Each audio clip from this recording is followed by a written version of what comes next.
Hello दोस्तों, आज के इस वीडियो में हम लर्निंग आउटकम्स आधारित लर्निंग गैप सामग्री कक्षा 8 जो आपकी पुस्तक है गणित विज्ञान एवं सामाजिक विज्ञान, इसमें हम जो है विज्ञान विषय का कंप्लीट पूरा हल सहित सॉल्यूशन के साथ सभी प्रश्नों के उत्तर देखने वाले हैं। तो वीडियो के साथ अंत तक बने रहिए। इसके पहले वाले वीडियो में हमने आपको लर्निंग आउटकम्स आधारित लर्निंग गैप सामग्री कक्षा 8 जो आपकी दूसरी पुस्तक है अर्थात हिंदी, अंग्रेजी एवं संस्कृत का पूरा हल सहित सॉल्यूशन के साथ उपलब्ध करा दिया है। यदि आपने इसके पहले वाले वीडियो को नहीं देखा है तो आप हमारे चैनल की प्लेलिस्ट या नीचे डिस्क्रिप्शन बॉक्स में दी गई लिंक पर जाकर आप देख सकते हैं। यहाँ पर हम इस वीडियो में विज्ञान विषय का कंप्लीट सॉल्यूशन देखने वाले हैं, तो वीडियो के साथ अंत तक बने रहिए। और यदि चैनल पर नए हैं तो प्लीज़ चैनल को सब्सक्राइब कीजिए, साथ में नोटिफिकेशन बेल को भी दबाइए ताकि कोई भी वीडियो की नोटिफिकेशन आप तक सबसे पहले पहुँचे। तो चलिए वीडियो को स्टार्ट करते हैं। यहाँ पर हम इस पुस्तक में कक्षा 8 खंड विषय विज्ञान जो आपकी पुस्तक है 2022-23 की, इसका हम कंप्लीट सॉल्यूशन देखने वाले हैं।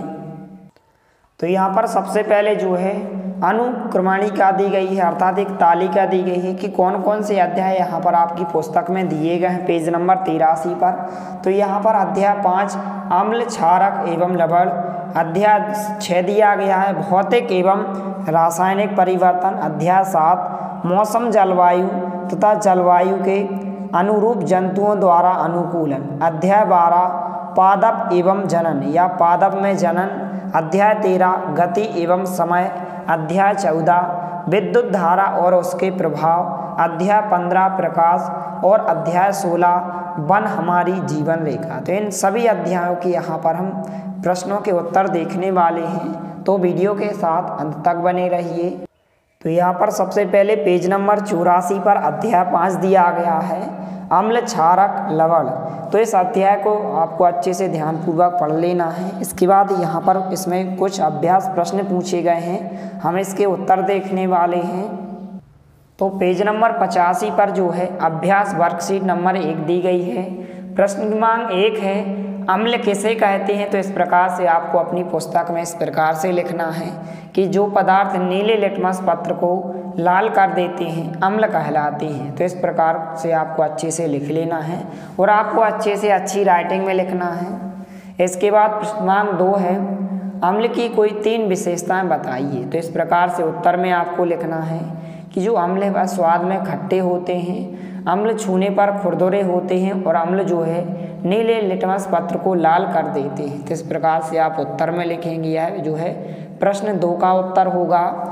इसके बाद प्रश्न क्रमांक 3 है अम्ल के कोई 2 उदाहरण दो। तो यहाँ पर पहला उदाहरण होगा नींबू का रस, दूसरा सिरका होगा। तो इस प्रकार से तीसरे प्रश्न में आपको उत्तर में लिखना है।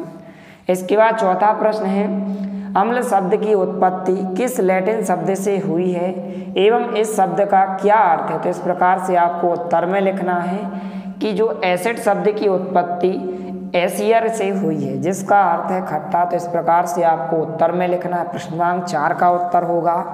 इसके बाद यहाँ पर प्रश्न क्रमांक 5 है अम्ल एवं क्षार में 2 अंतर लिखिए। तो इस प्रकार से आपको उत्तर लिखना है कि अम्ल जो है स्वाद में खट्टे होते हैं जबकि जो क्षार होते हैं वह कड़वे होते हैं। तो इस प्रकार से आपको उत्तर में लिखना है। तो आप वीडियो को रोककर या फिर आप स्क्रीनशॉट लेकर इन सभी प्रश्नों के उत्तर को आप अच्छे से लिख सकते हैं। इसके बाद यहाँ पर प्रश्न क्रमांक 5 का जो यहाँ पर दूसरा उदाहरण होगा इस प्रकार से आप लिखेंगे कि अम्ल नीले लिटमस को लाल करते हैं जबकि क्षार जो है लाल को नीला कर देते हैं। इस प्रकार से दूसरा अंतर होगा। इसके बाद प्रश्न क्रमांक 6 है अम्ल गुड़हल की पंखुड़ियों से बने सूचक के साथ कौन सा रंग देते हैं। तो आपको उत्तर में लिखना है गहरा गुलाबी। तो इस प्रकार से उत्तर होगा। इसके बाद प्रश्न क्रमांक 7 है नींबू और संतरा में कौन सा अम्ल पाया जाता है। तो आपको ध्यान रखना है नींबू और संतरा में सिट्रिक अम्ल पाया जाता है। तो इस प्रकार से आप उत्तर में लिखेंगे।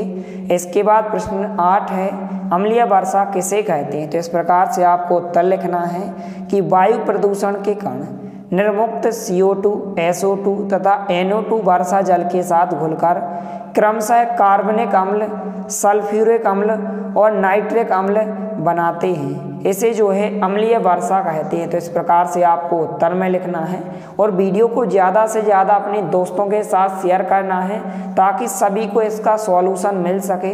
तो वीडियो को आप अपने दोस्तों के साथ ज़रूर शेयर करें। इसी तरह आपको और अन्य सभी विषय का लर्निंग आउटकम्स आधारित लर्निंग गैप सामग्री हल सहित सॉल्यूशन के साथ उपलब्ध कराया जाएगा। इसके बाद यहाँ पर अभ्यास वर्कशीट नंबर 2 इस प्रकार से प्रश्न पूछे गए हैं। प्रश्न 1 है क्षार किसे कहते हैं। तो इस प्रकार से आपको उत्तर में लिखना है कि जो पदार्थ लाल लिटमस पेपर को नीला कर देते हैं क्षार कहलाते हैं। दूसरा प्रश्न है क्षार के कोई 2 उदाहरण लिखिए। तो इस प्रकार से आपको उत्तर में लिखना है। पहला होगा यहाँ पर उदाहरण खाने का सोडा, दूसरा उदाहरण होगा चूने का पानी। तो इस प्रकार से दूसरे प्रश्न का उत्तर होगा।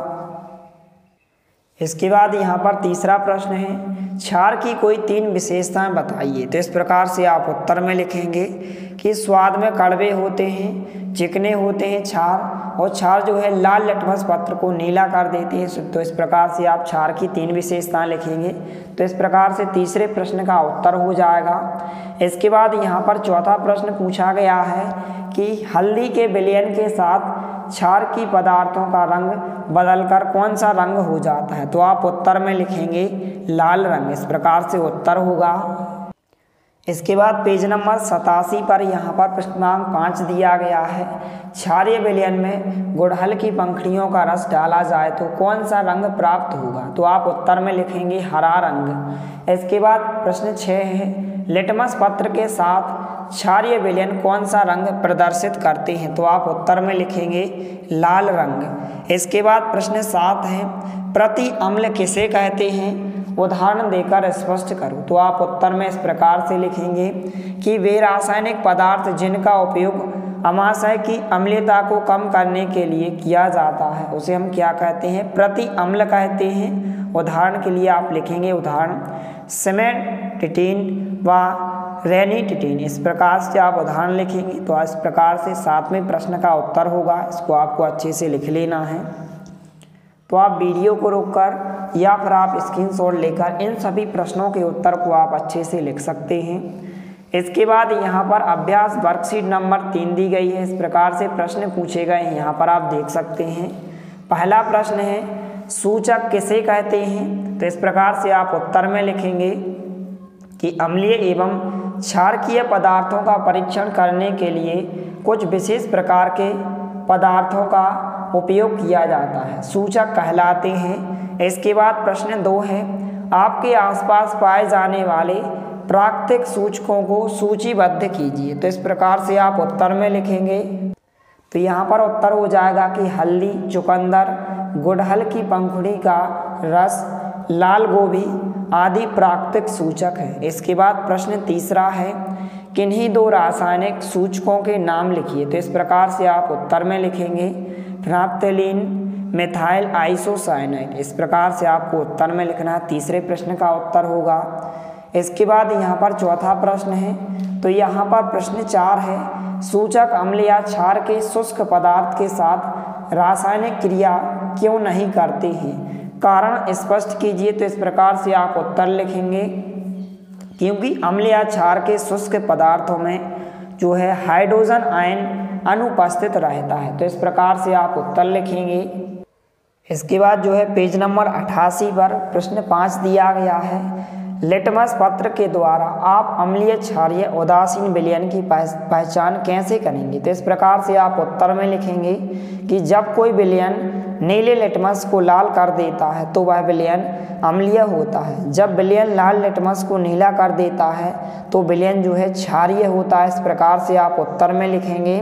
इसके बाद प्रश्न 6 है आपको नींबू का रस, साबुन का घोल एवं शक्कर का विलयन दिया जाए तो आप गुड़हल की पंखुड़ियों के सूचक की सहायता से तीनों विलयनों की पहचान कैसे करेंगे।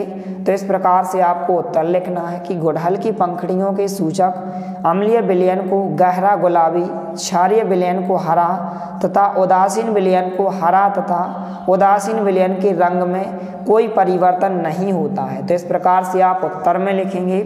इसके बाद यहाँ पर प्रश्न 7 है, सिरका नीले लिटमस पत्र को लाल कर देता एवं लाल रंग देता है, यह बताइए इसकी प्रकृति अम्लीय है या क्षारीय है। तो आप उत्तर में लिखेंगे सिरके की प्रकृति जो है अम्लीय है। इस प्रकार से 7वें प्रश्न के उत्तर में आपको लिखना है। इसके बाद आगे दिया गया है अभ्यास वर्कशीट नंबर 4। तो पहला प्रश्न है उदासीन विलयन किसे कहते हैं। पहले प्रश्न का उत्तर इस प्रकार से होगा कि ऐसा विलयन जो लाल अथवा नीले लिटमस पत्र के रंग को परिवर्तित नहीं करते उदासीन विलयन कहलाता है। तो इस प्रकार से आप उत्तर में लिखेंगे। इसके बाद प्रश्न 2 है अम्ल या क्षार की आपस में क्रिया करने से बनने वाले दो पदार्थों के नाम लिखिए। तो इस प्रकार से आप उत्तर में लिखेंगे कि लवण और जल निर्मित होते हैं। इस प्रकार से आपको उत्तर में लिखना है। दूसरे प्रश्न का उत्तर होगा। इसके बाद यहाँ पर प्रश्न 3 है उदासीनीकरण की क्रिया को परिभाषित कीजिए। तो इस प्रकार से आप उत्तर में लिखेंगे कि किसी अम्ल और किसी क्षारक के बीच होने वाली अभिक्रिया उदासीनीकरण अभिक्रिया कहलाती है। इस प्रकार से अम्ल प्लस क्षारक बराबर होता है लवण प्लस जल प्लस ऊष्मा। इस प्रकार से आप उत्तर में लिखेंगे। इसके बाद प्रश्न 4 है समीकरण की सहायता से उदासीनीकरण की क्रिया को स्पष्ट कीजिए। तो इस प्रकार से आप रिएक्शन लिखेंगे जो अभिक्रिया दी गई है। इस प्रकार से लिखेंगे कि HCl प्लस NaOH बराबर होता है NaCl प्लस H2O प्लस ऊष्मा। इस प्रकार से बनता है जब आप इसकी क्रिया इसके साथ कराते हैं। तो यहाँ पर आप लिखेंगे हाइड्रोक्लोरिक अम्ल प्लस सोडियम हाइड्रॉक्साइड की क्रिया जब कराई जाती है तो सोडियम क्लोराइड प्लस जल प्लस ऊष्मा निकलती है। इस प्रकार से आप लिखेंगे। इसके बाद प्रश्न 5 है हाइड्रोक्लोरिक अम्ल sodium hydroxide minus sodium chloride plus जल प्लस ऊष्मा HCl plus NaOH minus NaCl plus H2O plus ऊष्मा। इस प्रकार से एक समीकरण दिया गया है। समीकरण किस रासायनिक क्रिया का उदाहरण है। तो आप उत्तर में इस प्रकार से लिखेंगे कि उपरोक्त समीकरण उदासीनीकरण अभिक्रिया का उदाहरण है। इसके बाद यहाँ पर प्रश्न 6 दिया गया है नीले लिटमस पत्र को एक विलयन में डुबोया गया और विलयन का रंग जो है परिवर्तन नहीं हुआ, यह किस रासायनिक अभिक्रिया का उदाहरण है। तो आप उत्तर में लिखेंगे यदि विलयन के रंग में परिवर्तन नहीं हुआ तो वह विलयन उदासीन होगा। इस प्रकार से प्रश्न 6 का उत्तर होगा। इसके बाद यहाँ पर आगे प्रश्न दिया गया है प्रश्न क्रमांक 7 उदासीनीकरण की अभिक्रिया में कौन सा नया पदार्थ बनता है। तो आप उत्तर में लिखेंगे उदासीनीकरण की अभिक्रिया में लवण और जल निर्मित होते हैं तथा ऊष्मा जो है निर्मुक्त होती है। इसके बाद प्रश्न 8 है उदासीनीकरण की क्रिया के 2 उपयोग बताइए। तो इस प्रकार से आप 2 उपयोग लिखेंगे। पहला उपयोग होगा चींटी के डंक के रसायन से रक्षा करने में। इसके बाद दूसरा है मृदा उपचार में। तो इस प्रकार से प्रश्न क्रमांक 8 का उत्तर होगा। इसको आप अच्छे से अपनी पुस्तक में लिख लीजिए। इसके बाद जो है प्रोजेक्ट कार्य दिया गया है पेज नंबर 90 पर। पहला प्रश्न है अपनी माताजी या मित्र के लिए हल्दी लगी सीट पर चूने के पानी की सहायता से बधाई संदेश बनाइए एवं अपनी कॉपी में दिए गए स्थान पर लगाइए। तो इस प्रकार से आपको लगाना है। इसके बाद यहाँ पर दूसरा प्रश्न दिया गया है कि गुड़हल की पुष्प की पंखुड़ियों में गर्म पानी डालकर सूचक बनाइए एवं रंगीन जल की सहायता से निम्न पदार्थों की पहचान अम्लीय उदासीन एवं क्षारीय पदार्थों के रूप में कीजिए। तो इस प्रकार से एक तालिका दी गई है। तो इस तालिका को इस प्रकार से आपको भरना है। इस प्रकार से आपको उत्तर लिखना है। परीक्षण विलयन आरंभिक रंग अंतिम रंग अम्ल क्षार और उदासीन। तो शैम्पू तनु विलयन यहाँ पर आप सफ़ेद भरेंगे, यहाँ पर हरा लिखेंगे, क्षार लिखेंगे। इसके बाद दूसरे नंबर पर दिया गया है नींबू का रस। तो यहाँ पर आप सफ़ेद लिखेंगे। अंतिम रंग में गहरा यहाँ पर गुलाबी लिखेंगे। अम्ल क्षार और उदासीन में आप क्या लिखेंगे अम्ल लिखेंगे। तीसरे नंबर पर दिया गया है सोडा विलयन जल। तो यहाँ पर आप हल्का नीला लिखेंगे, रंगहीन लिखेंगे, उदासीन लिखेंगे। इसके बाद यहाँ पर आप सफ़ेद लिखेंगे, हरा, क्षार, यहाँ पर मटमैला, गुलाबी अम्ल, सफ़ेद यहाँ पर अपरिवर्तित, यहाँ पर उदासीन, यहाँ पर रंगहीन, यहाँ पर रंगहीन और यहाँ पर उदासीन। तो इस प्रकार से इस तालिका को आपको अच्छे से भर लेना है। तो आप वीडियो को रोककर इस तालिका को आप अच्छे से भर सकते हैं। इसके बाद जो है पेज नंबर 91 पर स्व आकलन दिया गया है। प्रश्न 1 है, रिक्त स्थानों की पूर्ति कीजिए। पहला खाली स्थान है, अम्ल नीले लिटमस पत्र को कर देते हैं, तो क्या कर देते हैं, लाल। पहले खाली स्थान में आपको लाल भरना है। दूसरा खाली स्थान है, वे पदार्थ हैं जो लाल लिटमस पत्र को नीला कर देते हैं, तो वे पदार्थ क्या होते हैं, क्षार होते हैं। तो दूसरे खाली स्थान में आपको उत्तर में क्या लिखना है, क्षार लिखना है। तीसरा खाली स्थान है, ऐसे विलयन जो लिटमस पत्र का रंग परिवर्तित नहीं करते, विलयन कहलाते हैं, तो उदासीन विलयन कहलाते हैं। तीसरे खाली स्थान का आंसर उदासीन होगा। इसके बाद चौथा खाली स्थान है, दही का स्वाद होता है, क्योंकि इसमें कौन सा अम्ल पाया जाता है, तो दही का स्वाद खट्टा होता है, क्योंकि इसमें जो है अम्ल पाया जाता है। तो इस प्रकार से चौथे खाली स्थान का उत्तर होगा। पांचवें खाली स्थान का उत्तर सूचक होगा, कि सूचक जो है रंग परिवर्तन द्वारा अभिक्रिया के पूर्ण होने की सूचना देते हैं। तो इस प्रकार से आपको उत्तर में लिखना है। इसके बाद यहाँ पर प्रश्नांक 2 है, सत्य असत्य लिखिए। पहला प्रश्न है, नींबू का रस लाल लिटमस को नीला कर देता है, तो यहाँ पर आपको असत्य भरना है। दूसरा प्रश्न है, साबुन का घोल अम्लीय प्रकृति का होता है, तो यहाँ पर भी आपको असत्य भरना है। तीसरा प्रश्न है, उदासीनीकरण की क्रिया में लवण एवं जल नए पदार्थ बनते हैं, तो यहाँ पर आपको क्या भरना है, सत्य भरना है। चौथा प्रश्न है, फिनाप्थेलीन रासायनिक सूचक नहीं है, तो यहाँ पर आपको असत्य भरना है। पांचवा प्रश्न है, लाइकेन चुकंदर लाल गोभी गुड़हल का पुष्प का रंग प्राकृतिक सूचक है, तो यहाँ पर आपको सत्य भरना है। तो इस प्रकार से सत्य सत्य हो जाएंगे। इसके बाद आगे जो दिया गया है, प्रश्न 3 दिया गया है, जोड़ियाँ बनाइए या जोड़ी बनाइए। कॉलम ए दिया गया है, कॉलम बी। तो पहला दिया गया है, नीले लिटमस को लाल करते हैं, तो यहाँ पर इसका जो उत्तर होगा अम्ल होगा। पहले की जो सही जोड़ी आपको मिला है 5वें नंबर से मिलाना है, मिल्क ऑफ मैग्नीशिया। दूसरे नंबर की जो सही जोड़ी आपको मिलाना है 4थे नंबर से, मैग्नीशियम ऑक्साइड प्रति अम्ल। तीसरा दिया गया है लैक्टिक अम्ल, तो इसकी जो है आपको सही जोड़ी दूसरे नंबर से मिलाना है, दही से आपको मिलाना है। इसके बाद चौथे नंबर में दिया गया अम्ल प्लस क्षार, तो यहाँ पर इसकी जो है आपको पहले नंबर से मिलाना है। चौथे की जो सही जोड़ियाँ हो जाएगी पहले नंबर से, लवण प्लस पानी प्लस ऊष्मा। इसके बाद जो लास्ट है 5वें नंबर की, नींबू तथा संतरा, तो इसमें जो है साइट्रिक अम्ल पाया जाता है, तो 5वें की आपको तीसरे नंबर से मिला देना। इस प्रकार से सही जोड़ियाँ हो जाएंगी। इसके बाद यहाँ पर प्रश्न 4 है, एक शब्द में उत्तर दो।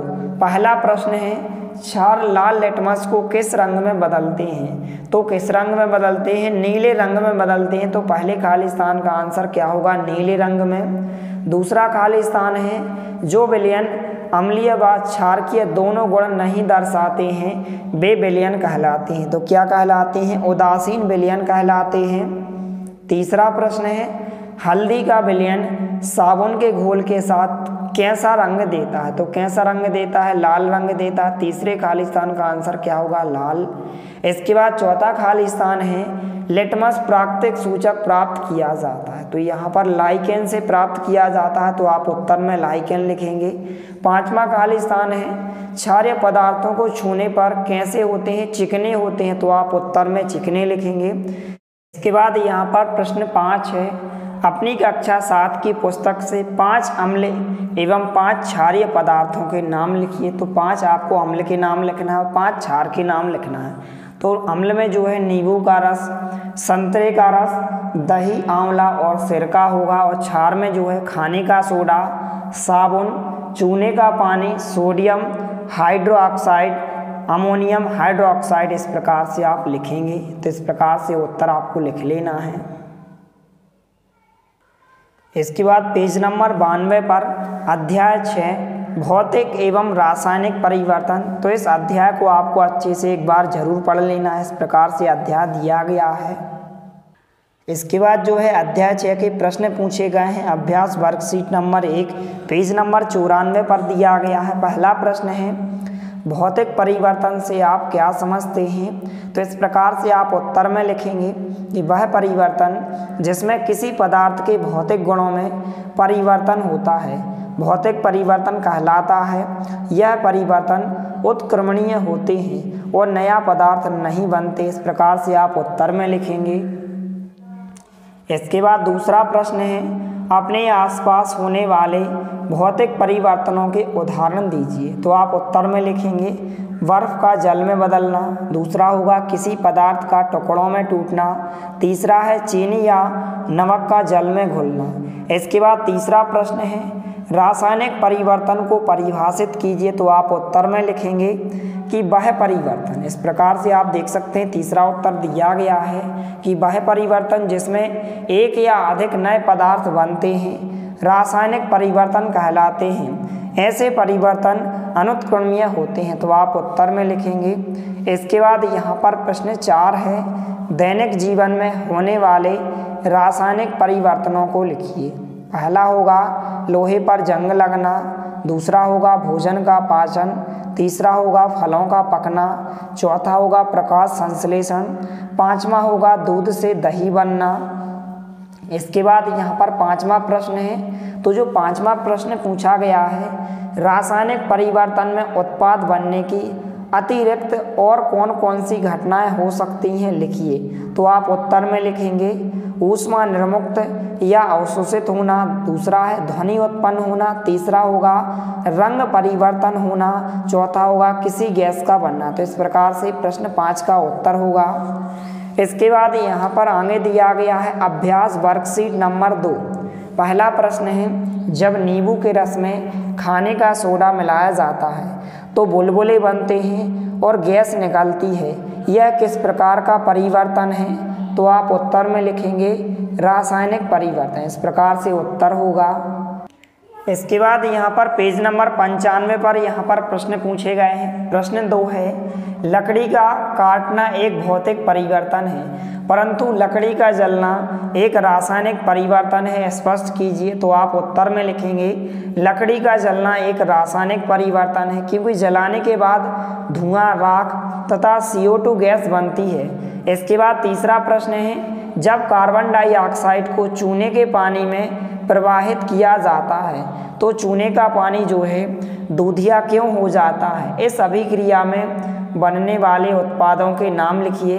तो आप उत्तर में लिखेंगे जब CO2 को चूने के पानी में प्रवाहित करते हैं तो कैल्शियम कार्बोनेट CaCO3 बनता है। इस अभिक्रिया में CaCO3 तथा H2O उत्पाद बनते हैं। तो इस प्रकार से आप उत्तर में लिखेंगे। इसके बाद यहाँ पर प्रश्न क्रमांक 4 है, लोहे में जंग लगने की प्रक्रिया को रासायनिक समीकरण द्वारा समझाइए। तो इस प्रकार से समीकरण है, इसको आपको अच्छे से लिख लेना है। इसके बाद यहाँ पर प्रश्न क्रमांक 5 है, लोहे को जंग से बचाने के लिए कौन कौन से उपाय करेंगे? तो आप उत्तर में लिखेंगे लोहे को जंग से बचाने के निम्न उपाय हैं। पहला है पेंट करके, ग्रीस की परत चढ़ा के और गैल्वेनीकरण करके। इस प्रकार से आपको उत्तर में लिख लेना है। इसके बाद आगे प्रोजेक्ट कार्य में कुछ प्रश्न पूछे गए हैं। इन प्रश्नों के आंसर आपको स्वयं ही लिखना है। इस प्रकार से आप लिख सकते हैं। यहाँ पर पहला प्रश्न है, दूसरा, तीसरा प्रश्न है। इसके बाद जो है पेज नंबर 96 पर स्व आकलन पर इस प्रकार से आधारित प्रश्न दिए गए हैं। पहला प्रश्न है, रिक्त स्थानों की पूर्ति कीजिए। पहला खाली स्थान है, भौतिक परिवर्तन में किसी पदार्थ के केवल किन गुणों में परिवर्तन होता है? तो आपको उत्तर में लिखना है भौतिक गुणों में। दूसरा खाली स्थान है, ऐसे परिवर्तन जिनमें नए पदार्थ बनते हैं परिवर्तन कहलाते हैं तो रासायनिक परिवर्तन कहलाते हैं। तो आप उत्तर में क्या लिखेंगे? रासायनिक लिखेंगे। तीसरा खाली स्थान है, लकड़ी का जलना परिवर्तन है तो रासायनिक परिवर्तन होता है। तो आप उत्तर में क्या लिखेंगे? रासायनिक लिखेंगे। चौथा खाली स्थान है, खींचा हुआ रबड़ बैंड परिवर्तन को दर्शाता है तो भौतिक परिवर्तन को दर्शाता है। तो चौथे खाली स्थान का उत्तर होगा भौतिक। पांचवा खाली स्थान है, जंग लगने के लिए जल और वायु की उपस्थिति अनिवार्य होती है, तो आप जल भरेंगे, यहाँ पर आप वायु लिखेंगे। तो इस प्रकार से पहले प्रश्न के सभी खाली स्थान के उत्तर हो जाएंगे। इसके बाद यहाँ पर दूसरा प्रश्न है, सत्य असत्य लिखिए। पहला प्रश्न है, बर्फ से जल का बनना रासायनिक परिवर्तन है, तो यह कथन असत्य होगा, तो आपको उत्तर में असत्य लिखना है। दूसरा प्रश्न है, पदार्थ के आकार, अमाप, रंग, अवस्था जैसे गुण उसके भौतिक गुण कहलाते हैं, तो यह कथन क्या होगा? सत्य होगा, तो आपको उत्तर में यहाँ पर क्या लिखना है? सत्य लिखना है। तीसरा प्रश्न है, भोजन का पाचन एक भौतिक परिवर्तन है, तो आपको उत्तर में यहाँ पर असत्य लिखना है। इसके बाद चौथा प्रश्न है, जलने के साथ सदैव ऊष्मा का उत्पादन होता है, तो आप उत्तर में यहाँ पर क्या लिखेंगे? सत्य लिखेंगे। पांचवा प्रश्न है, रासायनिक परिवर्तनों में नए पदार्थ निर्मित नहीं होते हैं, तो यह कथन असत्य होगा, तो आपको उत्तर में असत्य लिखना है। तो इस प्रकार से आपको यहाँ पर लिख लेना है।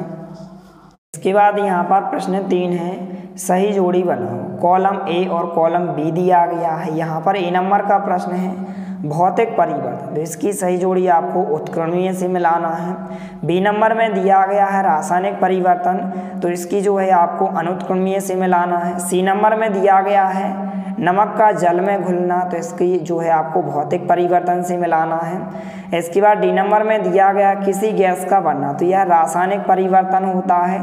इसके बाद ई नंबर में दिया गया Fe2O3, तो यह आयरन ऑक्साइड होता है, इसकी आपको इससे मिलाना है। इसके बाद एफ नंबर में जो लास्ट में दी गई है MgO, तो इसकी जो है आपको मैग्नीशियम ऑक्साइड से मिलाना है पहले नंबर से। तो इस प्रकार से आप सही जोड़ियाँ मिला सकते हैं। इसके बाद यहाँ पर प्रश्न 4 है, समीकरण पूर्ण करो। इस प्रकार से समीकरण को आपको पूर्ण करना है। यहाँ पर पहले समीकरण में आपको CaCO3 लिखना है, यहाँ पर आपको H2O भरना है, यहाँ पर आपको MgO भरना है, यहाँ पर तीसरे खाली स्थान में आपको Fe2O3 लिखना है, चौथे खाली स्थान में आपको FeSO4 लिखना है और यहाँ पर आपको Cu लिखना है। इसके बाद पाँचवें खाली स्थान में आपको कार्बन डाइऑक्साइड लिखना है और यहाँ पर आपको अन्य पदार्थ लिखना है। इसके बाद पांचवा प्रश्न है, भौतिक परिवर्तन तथा रासायनिक परिवर्तन में अंतर लिखिए। तो इस क्वेश्चन का आंसर आप स्वयं ही लिख सकते हैं।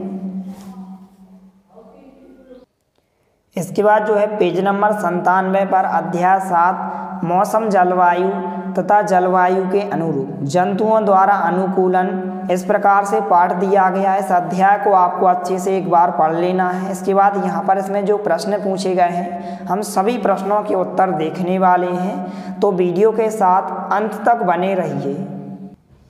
तो यहाँ पर पेज नंबर 100 पर जो है अभ्यास वर्कशीट नंबर 1 दिया गया है। पहला प्रश्न है, मौसम से आप क्या समझते हैं? तो आप उत्तर में लिखेंगे, किसी स्थान पर तापमान, आर्द्रता, वर्षा, वायु वेग आदि के संदर्भ में वायुमंडल की प्रतिदिन की उपस्थिति उस स्थान का मौसम कहलाती है, तो आप उत्तर में लिखेंगे। इसके बाद यहाँ पर दूसरा प्रश्न है, यदि किसी स्थान का तापमान अधिक समय उच्च रहता है तो उस स्थान की जलवायु कैसी है या कैसी होती है? तो आप उत्तर में इस प्रकार से लिखेंगे, यदि किसी स्थान का तापमान अधिकांश समय उच्च रहता है तो उस स्थान की जलवायु जो है गर्म होगी। इस प्रकार से आप उत्तर में लिखेंगे। इसके बाद तीसरा प्रश्न है, भारत में मौसम की रिपोर्ट किस विभाग द्वारा तैयार की जाती है? तो आप उत्तर में लिखेंगे, मौसम विज्ञान विभाग द्वारा। तो आपको इस प्रकार से उत्तर में लिखना है। इसके बाद यहाँ पर प्रश्न 4 है, वर्षा को किस यंत्र द्वारा मापा जाता है? उसका संक्षिप्त वर्णन कीजिए। तो इस प्रकार से आप उत्तर में लिखेंगे, वर्षा को वर्षा मापी यंत्र से मापा जाता है। यह मूल रूप से एक मापक सिलेंडर होता है जिसके ऊपर वर्षा जल को एकत्रित करने के लिए एक कीप लगी रहती है। तो इस प्रकार से आप उत्तर लिखेंगे। इसके बाद यहाँ पर प्रश्न 5 है। तो यहाँ पर जो प्रश्नांक 5 है, किसी स्थान पर जलवायु के विषय में पूर्वानुमान आसान है जबकि मौसम के विषय में पूर्व अनुमान कठिन, कारण स्पष्ट कीजिए। तो इस प्रकार से आपको उत्तर में लिखना है कि किसी स्थान पर जलवायु के विषय में पूर्व अनुमान आसान है क्योंकि जलवायु लंबे समय तक रहती है जबकि मौसम प्रत्येक दिन बदलता रहता है। तो इस प्रकार से आप उत्तर में लिखेंगे। इसके बाद जो है पेज नंबर 101 पर जो है अभ्यास वर्कशीट नंबर 2 दी गई है। पहला प्रश्न है ध्रुवों पर कितने समय सूर्यास्त नहीं होता है। तो आप उत्तर में इस प्रकार से लिखेंगे कि ध्रुवों पर 6 महीने तक सूर्यास्त नहीं होता है। इसके बाद प्रश्न 2 है सफ़ेद बाल या फर वाले जंतु किस क्षेत्र में रहने के लिए अनुकूलित हैं। तो यहाँ पर आप उत्तर में लिखेंगे ध्रुवीय क्षेत्र। इसके बाद तीसरा प्रश्न है उदाहरण सहित बताइए कि किसी विशेष जलवायवीय परिस्थिति में कुछ विशिष्ट जंतु ही जीवन यापन करने या करते पाए जाते हैं। तो आप उत्तर में इस प्रकार से लिखेंगे कि जलवायु का सभी जीवों पर गहरा प्रभाव पड़ता है। ध्रुवीय भालू के जो होते हैं सारे शरीर पर सफ़ेद बाल होते हैं जो इन्हें चरम सीमा से बचाने में सहायक होते हैं। तो इस प्रकार से आप उत्तर में लिखेंगे। इसके बाद यहाँ पर प्रश्न 4 है उष्णकटिबंधीय वर्षा वन वाले देशों के नाम लिखिए। तो आप उत्तर में इस प्रकार से लिखेंगे भारत, मलेरिया, इंडोनेशिया, इसके बाद ब्राज़ील, युगांडा, नाइजीरिया। तो यहाँ पर आपको क्या लिखना है मलेशिया लिखना है। मलेरिया यहाँ पर नहीं है, यहाँ पर मलेशिया है। यहाँ पर आप क्या बनाएंगे सा बनाएंगे तो यहाँ पर क्या हो जाएगा मलेशिया होगा। इसके बाद यहाँ पर प्रश्न 5 है ध्रुवीय भालू अधिकतम समय विश्राम करने में क्यों व्यतीत करता है। तो आप उत्तर में इस प्रकार से लिखेंगे ध्रुवीय भालू अपने शरीर को बहुत अधिक गर्म हो जाने से बचाने के लिए अक्सर जो है विश्राम करते हैं। तो आप इस प्रकार से उत्तर में लिखेंगे। इसके बाद यहाँ पर अभ्यास वर्कशीट नंबर 3 दी गई है। प्रश्न 1 है दिन के किस समय तापमान के न्यूनतम होने की संभावना होती है। तो आप उत्तर में लिखेंगे दिन में सुबह के समय तापमान सबसे कम होता है। तो इस प्रकार से आप उत्तर में लिखेंगे।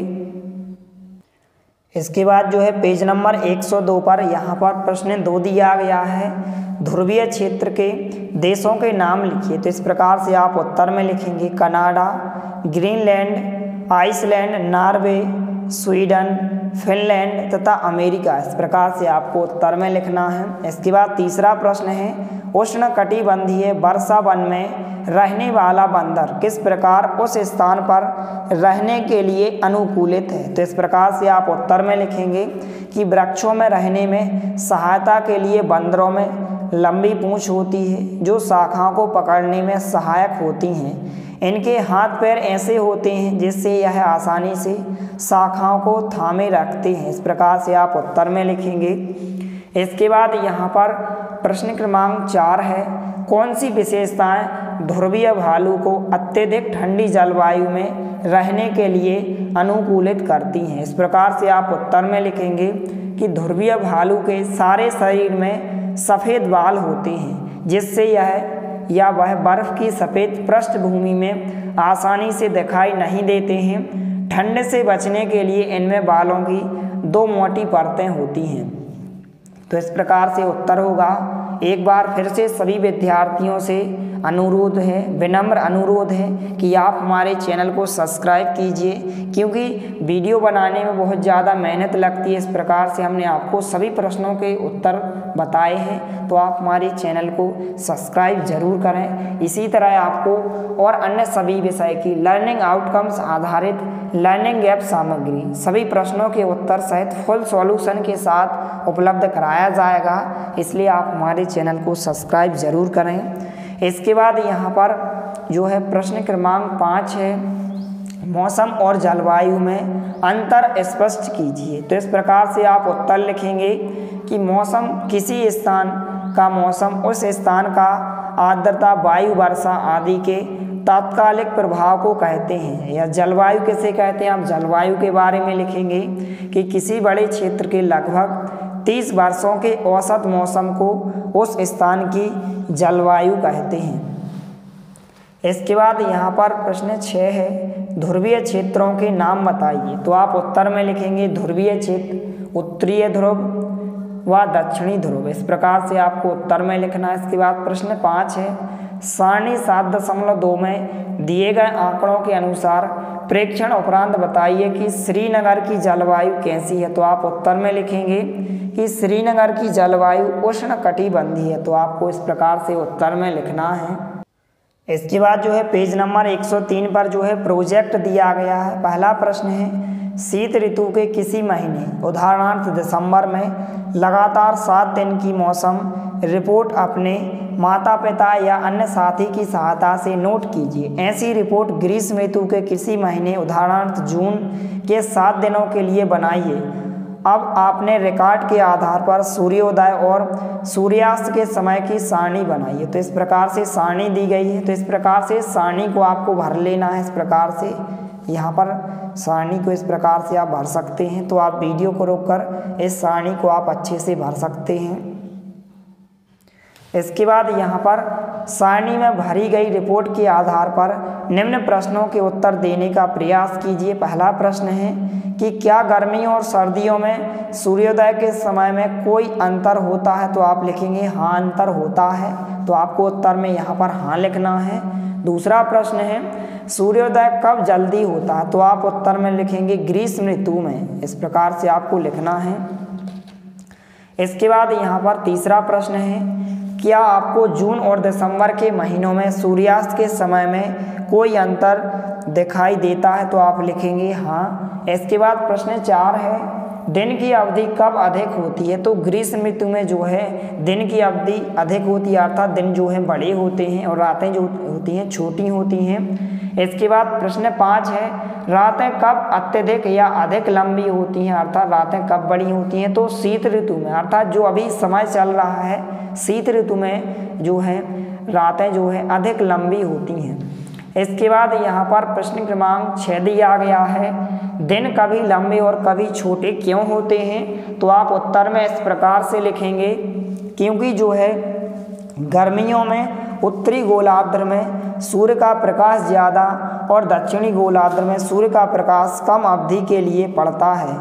इससे जो है उत्तरी गोलार्ध में दिन लंबे और रातें छोटी होती हैं। तो इस प्रकार से आपको उत्तर में लिखना है। तो आप वीडियो को रोककर या फिर आप स्क्रीनशॉट लेकर इन सभी प्रश्नों के उत्तर को आप अच्छे से लिख सकते हैं। इसके बाद जो है पेज नंबर 104 पर प्रश्न क्रमांक 7 दिया गया है जून और दिसंबर में चुने गए दिनों के लिए दिन की अवधि का ग्राफ खींचिए। तो इस प्रकार से आपको ग्राफ बनाना है। इस प्रकार से यहाँ पर आप जून लिखेंगे, दिसंबर लिखेंगे, यहाँ पर आप अवधि लिखेंगे। तो इस प्रकार से आप आसानी से इस ग्राफ को आप बना सकते हैं। इसके बाद यहाँ पर प्रश्न क्रमांक 2 दिया गया है किसी दैनिक समाचार पत्र से एक सप्ताह के मौसम की आंकड़े लेकर निम्न तालिका को पूर्ण कर कक्षा में प्रदर्शित करें। किसी एक सप्ताह के मौसम का आंकड़ा इस प्रकार से आपको इस तालिका को भरना है। तो आप वीडियो को रोककर इस तालिका को आप आसानी से भर सकते हैं। इस प्रकार से उत्तर दिया गया है। इसके बाद यहाँ पर नीचे जो है स्व आकलन पर आधारित प्रश्न पूछे गए हैं। यहाँ पर जो पहला प्रश्न है रिक्त स्थानों की पूर्ति कीजिए। पहला खाली स्थान है वर्ष भर सूर्योदय और सूर्यास्त का समय भी रहता है। तो क्या रहता है अलग अलग। तो आपको उत्तर में यहाँ पर अलग अलग लिखना है।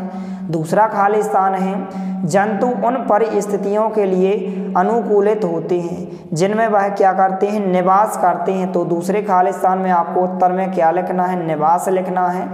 तीसरा खाली स्थान है ध्रुवीय क्षेत्रों में वर्ष भर रहती है। तो क्या रहता है बर्फ रहता है। तो इस प्रकार से आपको उत्तर में क्या लिखना है बर्फ। इसके बाद चौथा खाली स्थान है मौसम की रिपोर्ट विभाग द्वारा तैयार की जाती है। तो भारत मौसम विभाग द्वारा तैयार की जाती है। तो आपको उत्तर में क्या लिखना है भारत मौसम।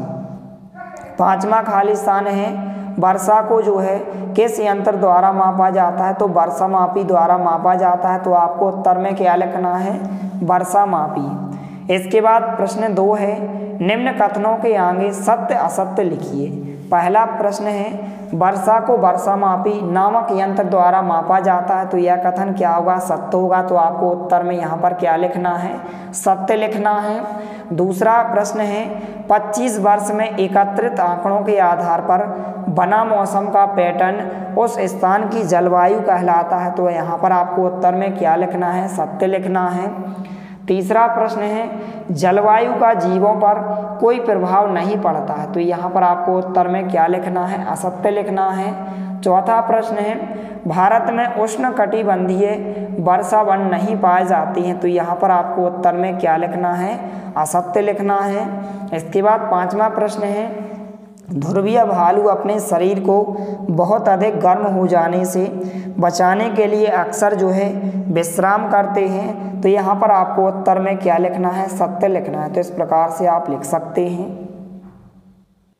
इसके बाद जो है पेज नंबर 105 पर जो है प्रश्न 1 दिया गया है उष्णकटिबंधीय वर्षा वन वाले देशों के नाम लिखिए। तो इस प्रकार से आप उत्तर में लिखेंगे Bharat, Malaysia, Indonesia, Brazil, Congo, गणतंत्र, केन्या, युगांडा और नाइजीरिया कुछ ऐसे देश हैं जहां जो है उष्णकटिबंधीय वर्षा वन पाए जाते हैं। तो इस प्रकार से आपको उत्तर में लिखना है।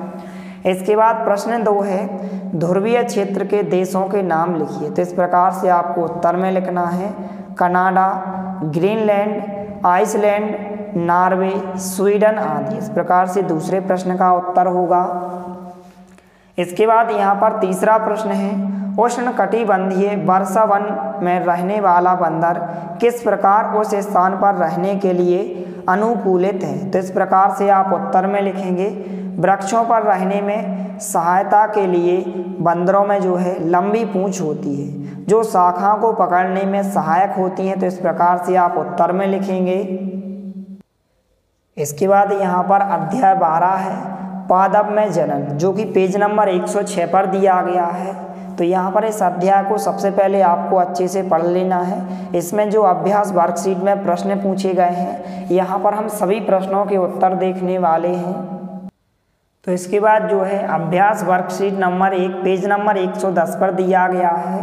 पहला प्रश्न है पादपों के कायिक अंगों के नाम लिखिए। तो इस प्रकार से आप उत्तर में लिखेंगे मूल, तना और पत्तियां पादप के कायिक अंग कहलाते हैं। इसके बाद दूसरा प्रश्न है जनन क्यों आवश्यक है। तो आप उत्तर में लिखेंगे अपने वंश अथवा प्रजाति को बनाए रखने के लिए जनन आवश्यक है। इस प्रकार से आप उत्तर में लिखेंगे। इसके बाद तीसरा प्रश्न है पादपों में जनन कितने प्रकार से होता है, जनन की मुख्य विधियों के नाम लिखिए। तो इस प्रकार से आप उत्तर में लिखेंगे पादपों में जनन 2 प्रकार से होता है। पहला होता है अलैंगिक जनन, दूसरा होता है लैंगिक जनन। तो इस प्रकार से आपको उत्तर में लिखना है। इसके बाद जो है पेज नंबर 111 पर प्रश्न दिए गए हैं। इन सभी प्रश्नों के हम उत्तर देखने वाले हैं। प्रश्न 4 है मुकुलन को समझाइए तथा यह किस प्रकार के पादपों में होता है, उदाहरण दीजिए। तो इस प्रकार से आपको उत्तर में लिखना है कि मुकुलन में जनक जीव के शरीर का छोटा सा भाग यहाँ पर मुकुल के रूप में उभरता है जो बाद में अलग हो जाता है और नया जीवन या नया जीव बन जाता है। मुकुलन द्वारा अलैंगिक प्रजनन हाइड्रा और ईस्ट में होता है। तो इस प्रकार से आपको उत्तर में लिखना है। इसके बाद प्रश्न 5 है शैवालों में खंडन द्वारा जनन किन परिस्थितियों में और किस प्रकार होता है। तो इस प्रकार से आप उत्तर में लिखेंगे कि जब जल और पोषक तत्व उपलब्ध होते हैं तो शैवाल वृद्धि करते हैं और तेजी से खंडन द्वारा गुणन करते हैं। शैवाल 2 या अधिक खंडों में विखंडित हो जाते हैं। यह खंड अथवा टुकड़े में नए जीवों में वृद्धि कर जाते हैं। इस प्रकार से आप उत्तर में लिखेंगे। इसके बाद यहाँ पर आगे दिया गया है अभ्यास वर्कशीट नंबर 2 प्रश्न 1 पूछा गया है। यहाँ पर एक लिंगी पुष्प से आप क्या समझते हैं, एक लिंगी पुष्प के उदाहरण लिखिए। तो इस प्रकार से आप उत्तर में लिखेंगे ऐसे पुष्प जिनमें या तो केवल पुकेसर अथवा केवल स्त्री केसर उपस्थित होता है एक लिंगी पुष्प कहलाते हैं। इसके बाद प्रश्न 2 है पुष्प के नर तथा मादा जनन अंगों के नाम लिखिए। तो आप उत्तर में इस प्रकार से लिखेंगे कि पुष्प में पुकेसर नर जनन अंग और स्त्री केसर मादा जनन अंग हैं। इसके बाद प्रश्न 3 है युग्मनज का निर्माण कैसे होता है। तो आप उत्तर में इस प्रकार से लिखेंगे लैंगिक जनन में नर और मादा युग्मकों के युग्मन से युग्मनज बनता है। इसके बाद प्रश्न 4 है। तो यहाँ पर प्रश्न 4 है मांस को फर्ण जैसे पादपों में जनन किसके द्वारा होता है? तो आप उत्तर में लिखेंगे कि मांस और फर्ण जैसे पादपों में जनन बीजाणु द्वारा होता है। इसके बाद यहाँ पर प्रश्न 5 है, ऐसे पुष्पों के नाम बताइए जिनमें नर एवं मादा जननांग दोनों ही होते हैं। तो आप उत्तर में इस प्रकार से लिखेंगे कि सरसों, गुलाब, पिटूनिया आदि। इस प्रकार से आपको उत्तर लिखना है। इसके बाद जो है पेज नंबर 112 पर जो है अभ्यास वर्कशीट नंबर 3 दी गई है। पहला प्रश्न है, पुष्पों में निषेचन प्रक्रम किस प्रकार संपन्न होता है? तो आप इस प्रकार से उत्तर में लिखेंगे, परागण द्वारा पुष्प के वर्तिकाग्र पर परागकोश का स्थानांतरण होता है। नर और मादा युग्मकों का युग्मन का प्रक्रम जो है निषेचन कहलाता है। तो इस प्रकार से आप उत्तर में लिखेंगे। इसके बाद प्रश्न 2 है, किसी पुष्पों का चित्र बनाकर उसमें जनन अंगों को नामांकित कीजिए। तो इस प्रकार से आपको किसी भी पुष्प का यहाँ पर आपको चित्र बनाना है और आपको जनन अंगों को यहाँ पर नामांकित करना है। इसके बाद तीसरा है, एक लिंगी पुष्प व द्विलिंगी पुष्प को चित्र सहित समझाइए। तो इस प्रकार से यहाँ पर आपको चित्र बनाना है। इसके बाद यहाँ पर जो है प्रश्न 4 जो पूछा गया है, पौधों में स्वपरागण और परपरागण को उदाहरण सहित समझाइए। तो इस प्रकार से आप उत्तर लिखेंगे, यदि परागण उसी पुष्प के वर्तिकाग्र पर गिरते हैं तो इसे स्वपरागण कहते हैं। पुष्प के परागण उसी पादप के किसी अन्य पुरुष के वर्तिकाग्र पर गिरते हैं तो इसे जो है परपरागण कहते हैं। इस प्रकार से आपको उत्तर में लिखना है। इसके बाद 5वां प्रश्न है, पौधे में या पौधों में कायिक प्रवर्धन के 2 लाभ तथा 2 हानियां बताइए। तो इस प्रकार से आप लिखेंगे, कायिक प्रवर्धन के लाभ, कायिक जनन द्वारा नए पौधे कम समय में ही प्राप्त हो जाते हैं। इस प्रकार से आप उत्तर में लिखेंगे। इसके बाद जो है पेज नंबर 113 पर जो है प्रोजेक्ट कार्य दिया गया है। पहला प्रश्न है, मनी प्लांट के पौधे को जल से भरे पात्र में उगाकर उसमें होने वाले परिवर्तनों को नीचे दी गई तालिका में नोट कीजिए तथा यह बताइए कि यह कितने प्रकार का जनन है। तो यहाँ पर क्रमांक दिया गया है, यहाँ पर समय दिया गया है, यहाँ पर होने वाले परिवर्तन दिए गए हैं। तो आप इस प्रकार से इस तालिका में उत्तर को लिखेंगे। तो आप वीडियो को रोककर इस तालिका को आप अच्छे से भर सकते हैं। इसके बाद दूसरा प्रश्न जो पूछा गया है, इस प्रकार से पूछा गया है कि आप अपने परिवेश में पाए जाने वाले विभिन्न प्रकार के पादपों में किसी प्रकार के या किसी प्रकार से जनन होता है का पता लगाकर नीचे दी गई तालिका को पूर्ण कर कक्षा में प्रदर्शित करें। तो इस प्रकार से आपको इस तालिका को भर लेना है। इस प्रकार से आंसर दिए गए हैं। तो आप वीडियो को रोककर इस तालिका को आप अच्छे से भर सकते हैं। इसके बाद यहाँ पर जो है स्व आकलन पर आधारित प्रश्न पूछे गए हैं। पहला प्रश्न है, रिक्त स्थानों की पूर्ति कीजिए। पहला खाली स्थान है, ऐसे पुष्प जिनमें केवल नर या मादा जनन अंग होता है को क्या कहते हैं? एक लिंगी कहते हैं। इस प्रकार से आपको आंसर में क्या लिखना है? एक लिंगी लिखना है। इस प्रकार से उत्तर होगा। इसके बाद जो है पेज नंबर 114 पर जो है प्रश्न 2 दिया गया है, वह भाग जहाँ शाखा से पत्ती निकलती है कहलाता है। तो क्या कहलाती है? पर्व संधि कहलाती है। तो आपको उत्तर में पर्व संधि लिखना है। तीसरा खाली स्थान है, गुलाब के नए पौधों को सामान्यतः उसके किससे उगाया जाता है? तने से उगाया जाता है। तो आपको उत्तर में तने लिखना है। चौथा खाली स्थान है, पुष्प का भाग अंडाशय में परिवर्तित होता है। तो आपको फल लिखना है। यहाँ पर आपको उत्तर में क्या लिखना है? फल लिखना है। पांचवा खाली स्थान है, आँख सहित आलू को मिट्टी में दबाने पर नया पौधा जनन द्वारा उगता है। तो इसे क्या कहते हैं? अलैंगिक जनन द्वारा उगता है। तो आपको उत्तर में यहाँ पर क्या लिखना है? अलैंगिक जनन। इसके बाद प्रश्न 2 है, प्रकृति में बीजों का प्रकीर्णन किसके द्वारा होता है? तो आप उत्तर में लिखेंगे, प्रकृति में बीजों का प्रकीर्णन पवन, जल और जंतुओं द्वारा होता है। इसके बाद यहाँ पर प्रश्न 3 है, पादपों में पत्तियों और जड़ों द्वारा जनन किन किन पादपों में होता है? नाम लिखिए। तो इस प्रकार से आपको उत्तर में लिखना है। इस प्रकार से आंसर दिया गया है। इसके बाद प्रश्न 4 है, ईस्ट में मुकुल द्वारा जनन का नामांकित चित्र बनाइए। तो इस प्रकार से चित्र को आपको बना लेना है। तो आप वीडियो को रोककर इस चित्र को आप आसानी से बना सकते हैं। इसके बाद 5वां प्रश्न है फल और बीज के विकास को समझाइए। तो इस प्रकार से उत्तर दिया गया, तो इसको आप अच्छे से अपनी पुस्तक में लिख लीजिए। इस प्रकार से आंसर दिया गया है। तो आप वीडियो को रोककर इन सभी प्रश्नों के उत्तर को आप अच्छे से लिख सकते हैं। इसके बाद हम अध्याय 13 गति एवं समय, इस अध्याय के सभी प्रश्नों के हम उत्तर देखने वाले हैं। तो सबसे पहले आपको इस अध्याय को एक बार अच्छे से पढ़ लेना है। तो यहाँ पर पेज नंबर 117 पर जो है अभ्यास वर्कशीट नंबर 1 दिया गया है, प्रश्न पूछे गए हैं। पहला प्रश्न है गति किसे कहते हैं। तो इस प्रकार से उत्तर दिया गया। पहले प्रश्न का उत्तर इस प्रकार से होगा। इसके बाद दूसरा प्रश्न है चाल को परिभाषित कीजिए। तो इस प्रकार से जो है दूसरे प्रश्न का उत्तर होगा। तो इस प्रकार से आपको लिखना है।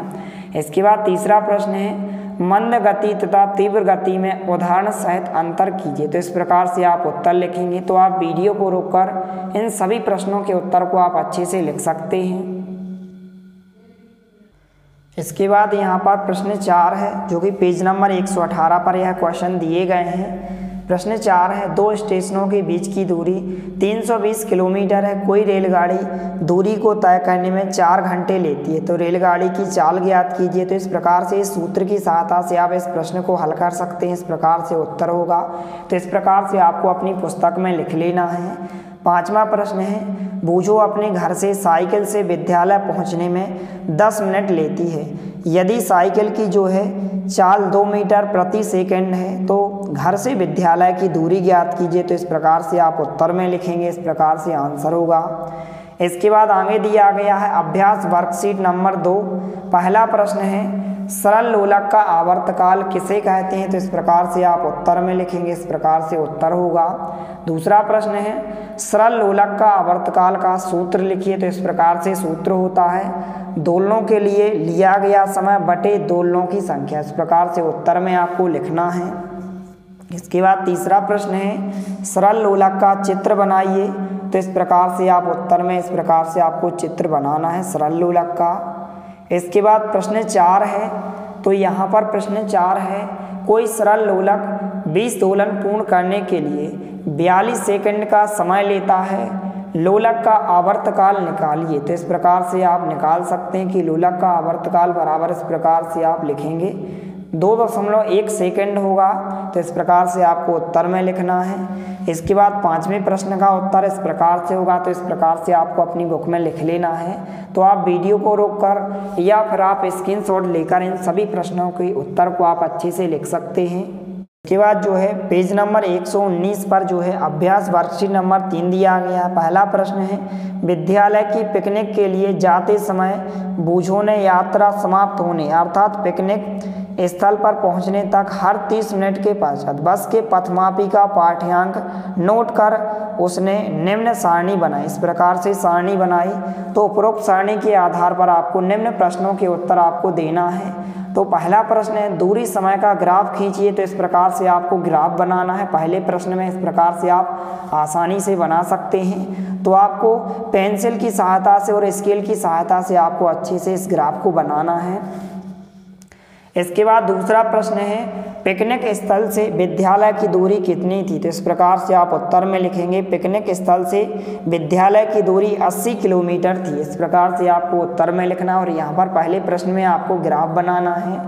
इसके बाद तीसरा प्रश्न है बस की चाल ज्ञात कीजिए। तो इस प्रकार से आप उत्तर में लिखेंगे। इसके बाद प्रश्न 4 है बस को विद्यालय से पिकनिक स्थल पहुंचने में कितना समय लगा। तो कितना समय लगा 2 घंटे।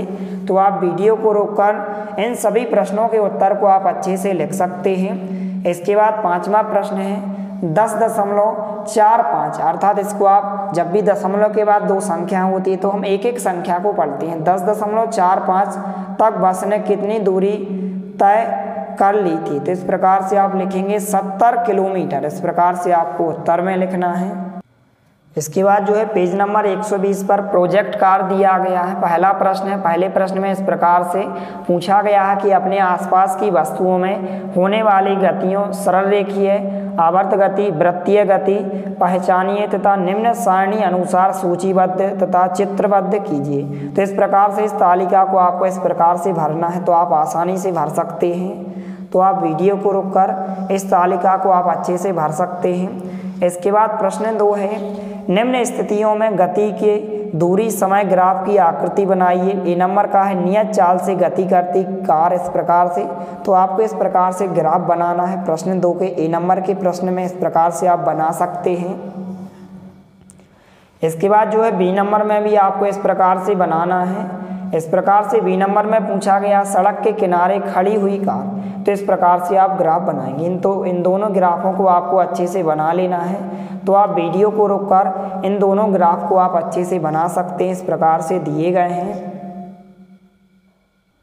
इसके बाद जो है पेज नंबर 121 पर जो है स्व आकलन पर आधारित प्रश्न दिए गए हैं। पहला प्रश्न है रिक्त स्थानों की पूर्ति कीजिए। पहला खाली स्थान है सरल लोलक की गति जो होती है आवर्ती गति का उदाहरण है। दूसरे खाली स्थान का जो उत्तर होगा यहाँ पर आपको सरल रेखा लिखना है। तीसरे खाली स्थान का उत्तर दूरी होगा। चौथे खाली स्थान का जो उत्तर होगा चाल मापी होगा, इस प्रकार से आपको लिखना है। पांचवें खाली स्थान का जो उत्तर होगा मीटर प्रति सेकंड। तो इस प्रकार से प्रश्न 1 के सभी खाली स्थान के उत्तर हो जाएंगे, इनको आपको अच्छे से लिख लेना है। इसके बाद यहाँ पर प्रश्न 2 है निम्न कथनों के आगे सत्य असत्य लिखिए। तो पहला कथन जो होगा सत्य होगा, यहाँ पर आपको सत्य लिखना है। दूसरा कथन यहाँ पर असत्य होगा, यहाँ पर आपको उत्तर में असत्य लिखना है। तीसरा जो कथन होगा वह सत्य होगा, तो यहाँ पर आपको सत्य लिखना है। चौथा कथन जो है सत्य होगा, तो यहाँ पर आपको सत्य लिखना है। और पांचवा कथन असत्य होगा, तो इस प्रकार से आप उत्तर में लिख सकते हैं। इसके बाद जो है प्रश्न 3 है सही जोड़ी मिलाओ। तो इस प्रकार से आपको मिलाना है। ए नंबर में दिया गया है वाहनों में चाल मापने का मीटर, तो इसकी जो है सही जोड़ी आपको 5वें नंबर से मिलाना है स्पीडोमीटर। इसके बाद दूसरे नंबर की जो सही जोड़ी मिलाना है आपको तीसरे नंबर से ओडोमीटर। इसके बाद सी नंबर की जो चाल दी गई इसकी जो है आपको पहले नंबर से मिलाना है दूरी बटे समय। इसके बाद डी नंबर की जो सही जोड़ी आपको मिलाना है इसकी आपको दूसरे नंबर से मिलाना है दोलनों के लिए लिया गया समय दोलनों की संख्या। इसके बाद जो ई नंबर जो लास्ट में दिया गया आवर्ती गति इसकी जो है आपको चौथे नंबर से मिलाना है सरल लोलक। तो इस प्रकार से इन सही जोड़ियों को आप आसानी से मिला सकते हैं। इसके बाद प्रश्न 4 है एक शब्द अथवा एक वाक्य में उत्तर दीजिए। पहला खाली स्थान है, इसका जो उत्तर होगा चाल होगा, तो आपको उत्तर में इस प्रकार से क्या लिखना है चाल लिखना है। एक शब्द या एक वाक्य में आपको उत्तर लिखना है, तो आप उत्तर में क्या लिखेंगे चाल। इसके बाद जो है पेज नंबर 122 पर इस प्रकार से प्रश्न पूछे गए हैं, एक ग्राफ दिया गया है। दूसरे प्रश्न में आपको उत्तर में इस प्रकार से लिखना है कि वाहन ए अपेक्षाकृत जो है तीव्र गति से चल रहा है। तीसरा प्रश्न है समय मापने की सबसे सामान्य युक्तियां कौन सी हैं, तो आप लिखेंगे घड़ी। इसके बाद चौथा प्रश्न है सरल लोलक के एक दोलन को पूरा करने में लगने वाले समय को क्या कहते हैं, तो आवर्तकाल कहते हैं। तो आप उत्तर में क्या लिखेंगे आवर्तकाल लिखेंगे। इसके बाद पांचवा प्रश्न है आवर्ती घटनाओं का उपयोग किसके मापन में किया जाता है, तो समय मापने में किया जाता है। तो आपको उत्तर में समय मापन में लिखना है। इसके बाद पांचवा प्रश्न इस प्रकार से पूछा गया है कि एक हिरण 54 किलोमीटर घंटे की रफ्तार से दौड़ता है, इसे मीटर प्रति सेकंड में व्यक्त कीजिए। तो इस प्रकार से इस क्वेश्चन का आंसर होगा, इस प्रकार से आपको हल करना है, सॉल्व करना है क्वेश्चन को। तो आपको उत्तर में इस प्रकार से आपको अपनी पुस्तक में अर्थात आपको अपनी किताब में इस प्रकार से लिखना है। इसके बाद जो है हम अध्याय 14 विद्युत धारा और उसके प्रवाह, इस अध्याय के सभी प्रश्नों के उत्तर देखने वाले हैं। तो सबसे पहले इस अध्याय को आपको अच्छे से एक बार पढ़ लेना है। तो यहाँ पर हमें इसमें जो वर्कशीट के क्वेश्चन पूछे गए हैं सभी प्रश्नों के उत्तर देखने वाले हैं, तो वीडियो के साथ अंत तक बने रहिए। तो यहाँ पर जो है पेज नंबर 125 पर जो है अभ्यास वर्कशीट नंबर 1 दी गई है। पहला प्रश्न है विद्युत चालक एवं विद्युत रोधी पदार्थों को उदाहरण सहित स्पष्ट कीजिए। तो इस प्रकार से उत्तर होगा, आपको यहाँ से लेकर यहाँ तक इस प्रश्न के उत्तर को आपको अच्छे से लिख लेना है। तो आप वीडियो को रोककर या फिर आप स्क्रीनशॉट लेकर इन सभी प्रश्नों के उत्तर को आप अच्छे से लिख सकते हैं। इसके बाद यहाँ पर प्रश्न 2 दिया गया है। इस प्रकार से प्रश्न 2 पूछा गया है विद्युत आवेश से क्या अभिप्राय है, इनकी सहायता से विद्युत परिपथ को परिभाषित कीजिए। तो इस प्रकार से आपको यहाँ से लेकर यहाँ तक इस प्रश्न के उत्तर को आपको अच्छे से लिख लेना है, इस प्रकार से उत्तर होगा। इसके बाद जो है पेज नंबर 126 पर प्रश्न 3 दिया गया है, विद्युत सेल में कितने टर्मिनल होते हैं, इन्हें प्रतीकात्मक रूप से कैसे प्रदर्शित करते हैं। तो इस प्रकार से आपको यहाँ से लेकर यहाँ तक इस प्रश्न के उत्तर को आपको अच्छे से लिख लेना है। इसके बाद प्रश्न क्रमांक 4 है, अपने आसपास उपयोग किए जाने वाले ऐसे उपकरणों की सूची बनाइए जो विद्युत सेल से चलते हैं। तो इस प्रकार से आपको यहाँ से लेकर यहाँ तक इस प्रश्न के उत्तर को आपको अच्छे से लिख लेना है। तो आप वीडियो को रोककर इन सभी प्रश्नों के उत्तर को आप अच्छे से लिख सकते हैं। इसके बाद यहाँ पर प्रश्न क्रमांक 5 है, विद्युत सेल को विद्युत कैसे प्राप्त होती है। तो इस प्रकार से आपको यहाँ से लेकर यहाँ तक इस प्रश्न के उत्तर को आपको अच्छे से लिख लेना है। इसके बाद यहाँ पर प्रश्न क्रमांक 6 है, विद्युत सेल का विद्युत बैटरी की तरह उपयोग करने के लिए कौन सी युक्ति उपयोग में लाई जाती है। तो आपको यहाँ से लेकर यहाँ तक इस प्रश्न के उत्तर को आपको अच्छे से लिखना है और आपको अच्छे से अच्छी राइटिंग में लिखना है। इसके बाद यहाँ पर प्रश्न 7 है, विद्युत परिपथ में धारा प्रवाह की दिशा किस ओर से शुरू होती है। तो आपको यहाँ से लेकर यहाँ तक इस प्रश्न के उत्तर को आपको अच्छे से लिख लेना है। इसके बाद यहाँ पर प्रश्न 8 है, घरों में उपयोग किए जाने वाले विद्युत उपकरणों के तार पर प्लास्टिक का आवरण क्यों चढ़ाया जाता है। तो आप यहाँ से लेकर यहाँ तक इस प्रश्न के उत्तर को आप लिखेंगे। तो आप वीडियो को रोककर इन सभी प्रश्नों के उत्तर को आप अच्छे से लिख सकते हैं। इसके बाद जो है पेज नंबर 127 पर अभ्यास वर्कशीट नंबर 2 दी गई है। पहला प्रश्न है, बिजली का काम करने वाले व्यक्ति अपने हाथों में रबड़ के दस्ताने क्यों पहनते हैं। तो आप उत्तर में इस प्रकार से लिखेंगे। तो आपको यहाँ से लेकर यहाँ तक इस प्रश्न के उत्तर को लिख लेना है। प्रश्न 2 है, विद्युत धारा के बंद परिपथ का चित्र बनाकर स्पष्ट कीजिए। तो इस प्रकार से आप बंद परिपथ का इस प्रकार से चित्र बना सकते हैं और आपको पेंसिल से बनाना है। पेंसिल और स्केल की सहायता से आपको इस चित्र को बनाना है।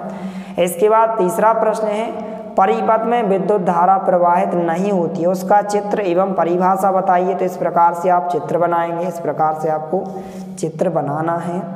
इसके बाद यहाँ पर प्रश्न क्रमांक 4 है, विद्युत धारा के तापीय प्रभाव से आप क्या समझते हैं, इससे क्या अभिप्राय है। ऐसे उपकरणों के नाम लिखिए जहां विद्युत धारा के तापीय प्रभाव का उपयोग किया जाता है। तो आपको यहाँ से लेकर यहाँ तक इस प्रश्न के उत्तर को आपको अच्छे से लिख लेना है। इसके बाद यहाँ पर प्रश्न 5 है। तो यहाँ पर प्रश्न 5 है, विद्युत धारा का चुंबकीय प्रभाव उदाहरण देकर सचित्र स्पष्ट कीजिए। तो आपको यहाँ से लेकर यहाँ तक इस प्रश्न के उत्तर को आपको अच्छे से लिख लेना है। और यहाँ पर एक पेज नंबर 128 पर यहाँ पर इसका चित्र भी दिया गया है। तो आपको चित्र को भी बनाना है। तो इस प्रकार से प्रश्न 5 में आपको इस प्रकार से चित्र भी बनाना है। तो इस प्रकार से आप बना सकते हैं। प्रश्न 6 है, विद्युत फ्यूज बनाने में विशेष पदार्थ के तार का उपयोग क्यों किया जाता है, यह हमारे विद्युत उपकरणों के लिए क्यों लाभकारी है। तो आपको यहाँ से लेकर यहाँ तक इस प्रश्न के उत्तर को आपको अच्छे से लिख लेना है। इसके बाद यहाँ पर प्रश्न क्रमांक 7 है, लघुपतन या शॉर्ट सर्किट को समझाइए। तो आपको यहाँ से लेकर यहाँ तक इस प्रश्न के उत्तर को आपको अच्छे से लिख लेना है। इस प्रकार से आंसर दिया गया है। इसके बाद यहाँ पर प्रश्न 8 है, दर्शाए गए विद्युत परिपथ में यदि बल्ब का तंतु टूट जाए तो बल्ब दीप्त होगा या नहीं, कारण बताइए। तो आपको यहाँ से लेकर यहाँ तक इस प्रश्न के उत्तर को आपको अच्छे से लिख लेना है। इसके बाद यहाँ पर प्रश्न 8 है, घरों में एलईडी बल्ब का उपयोग करना क्यों समझदारी है, स्पष्ट कीजिए। तो आपको यहाँ से लेकर यहाँ तक इस प्रश्न के उत्तर को आपको अच्छे से लिख लेना है। इसके बाद जो है पेज नंबर 129 पर प्रश्न पूछे गए हैं। यहाँ पर हम इन सभी प्रश्नों के उत्तर देखने वाले हैं। यहाँ पर निम्न के पूर्ण नाम लिखिए। इस प्रकार से इनके पूर्ण नाम लिखना है। जैसे पहला है ISI, तो इसका जो पूर्ण नाम होता है इंडियन स्टैंडर्ड इंस्टीट्यूट, भारतीय मानक संस्थान। दूसरा है LED, तो इसका जो पूर्ण नाम होता है लाइट इमिटिंग डायोड, प्रकाश उत्सर्जक डायोड। इसके बाद MCBS, इस प्रकार से मिनिएचर सर्किट ब्रेकर। इस प्रकार से आपको लिखना है। लघु परिपथ विच्छेदक। इस प्रकार से आपको उत्तर में लिखना है, तो आप आसानी से लिख सकते हैं। इसके बाद प्रोजेक्ट कार्य के कुछ क्वेश्चन पूछे गए हैं। एक समान दूरी तय करने पर निम्नलिखित यातायात के साधनों द्वारा ऊर्जा की खपत, ऊर्जा पर होने वाले व्यय एवं इनसे उत्पन्न होने वाले गैस उत्सर्जन का विश्लेषण। इस प्रकार से तालिका दी गई, इस तालिका को आपको अच्छे से पढ़ लेना है। इसके आधार पर प्रश्न पूछे गए हैं। पहला प्रश्न है, उपर्युक्त में सबसे अधिक एवं कम लागत वाली यात्रा किस यातायात के साधन द्वारा संभव है। तो इस प्रकार से आप उत्तर में लिखेंगे। आपको यहाँ से लेकर यहाँ तक पहले ही प्रश्न के उत्तर लिखना है। दूसरा प्रश्न है यहाँ पर, उपर्युक्त में सबसे कम एवं सबसे अधिक गैस उत्सर्जन किस यातायात के साधन द्वारा हो रहा है। तो आपको यहाँ से लेकर यहाँ तक इस प्रश्न के उत्तर को आपको अच्छे से लिख लेना है। इसके बाद प्रश्न 3 है, वायु प्रदूषण को कम करने के लिए आप क्या उपाय अपनाएंगे। तो आपको यहाँ से लेकर यहाँ तक इस प्रश्न के उत्तर को आपको अच्छे से लिख लेना है। इसके बाद जो है पेज नंबर 130 पर प्रश्न पूछे गए हैं। प्रश्न 4 है, उपर्युक्त में से पर्यावरण में वायु प्रदूषण आधारित समस्या किस यातायात के साधन द्वारा हो रही है, इसे आरोही क्रम में लिखें। कम से ज़्यादा की ओर दर्शाइए। तो आपको यहाँ से लेकर यहाँ तक इस प्रश्न के उत्तर को आपको लिख लेना है। इसके बाद प्रश्न 5 है, उपर्युक्त में से कौन सा यातायात का साधन पर्यावरण हितैषी है। तो आपको यहाँ से लेकर यहाँ तक इस प्रश्न के उत्तर को आपको अच्छे से लिख लेना है। इसके बाद यहाँ पर प्रश्न 6 है, क्या जनसंख्या वृद्धि भी वायु प्रदूषण का कारण है। अपना विचार व्यक्त कीजिए। तो आपको यहाँ से लेकर यहाँ तक इस प्रश्न के उत्तर को आपको अच्छे से लिख लेना है। इसके बाद नीचे जो है प्रश्नांक 2 दिया गया है। इस प्रकार से तालिका दी गई है, अपने माता पिता या बड़े भाई बहन की सहायता से पिछले साल के ऊर्जा बिलों को इकट्ठा करें और माहवार बिलों के आंकड़ों को तालिका से में भरें एवं विश्लेषण करें। तो इसको चाहे तो आप अपने अनुसार भी भर सकते हैं या फिर आप इस प्रकार से भर सकते हैं, जो कि हमने इस प्रकार से तालिका को भरा है। इस प्रकार से आपको इस तालिका को भर लेना है। तो आप वीडियो को रोककर इस तालिका को आप आसानी से भर सकते हैं।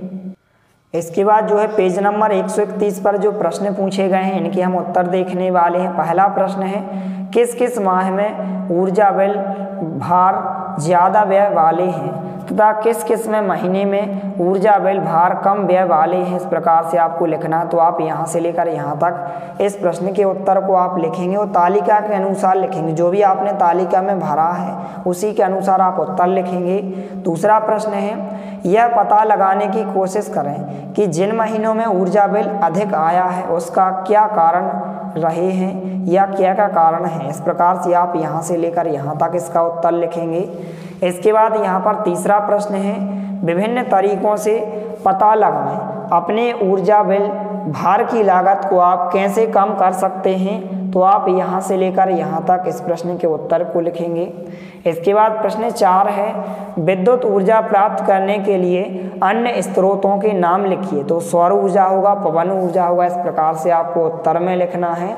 इसके बाद यहाँ पर प्रश्न 5 है, ऊर्जा खपत कम करने के लिए आप सामान्य बल्ब का प्रयोग करेंगे या एलईडी बल्ब का अपना विचार व्यक्त कीजिए। तो आपको यहाँ से लेकर यहाँ तक इस प्रश्न के उत्तर को आपको लिखना है।